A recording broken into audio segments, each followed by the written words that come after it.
بسم اللہ الرحمن الرحیم۔ کہانی گھر کے محترم عزیز دوستو، السلام علیکم۔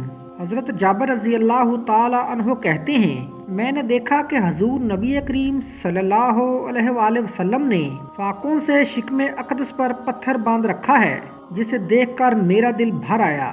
چنانچہ میں نے حضور نبی کریم صلی اللہ علیہ وآلہ وسلم سے اجازت لے کر اپنے گھر آیا اور بیوی سے کہا کہ میں نے نبی کریم صلی اللہ علیہ وآلہ وسلم کو اس قدر شدید بھوک کی حالت میں دیکھا ہے کہ مجھ کو صبر کی تاب نہیں رہی، کیا گھر میں کچھ کھانا ہے؟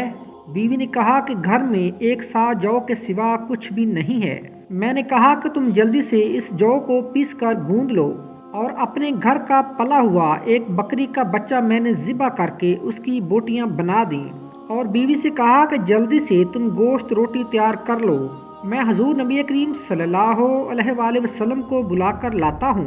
چلتے وقت بیوی نے کہا کہ دیکھنا، صرف حضور نبی کریم صلی اللہ علیہ وآلہ وسلم اور چند ہی اصحاب کو ساتھ میں لانا، کھانا کم ہی ہے، کہیں مجھے رسوا مت کر دینا۔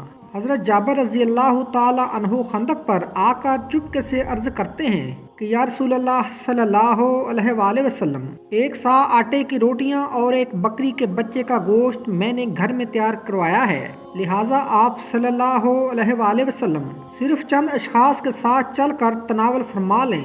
یہ سن کر حضور نبی کریم صلی اللہ علیہ وآلہ وسلم نے فرمایا کہ اے خندق والو، جابر رضی اللہ تعالی عنہ نے دعوت طعام دی ہے، لہٰذا سب لوگ ان کے گھر پر چل کر کھانا کھا لیں۔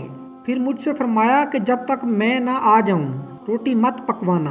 چنانچہ حضور نبی کریم صلی اللہ علیہ وآلہ وسلم جب تشریف لائے تو گوندے ہوئے آٹے میں اپنا لعاب دہن ڈال کر برکت کی دعا فرمائی، اور گوشت کی ہانڈی میں بھی اپنا لعاب دہن ڈال دیا۔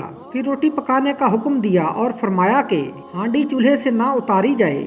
پھر روٹی پکنی شروع ہوئی اور ہانڈی میں سے حضرت جابر رضی اللہ تعالی عنہ کی بیوی نے گوشت نکال کر دینا شروع کیا۔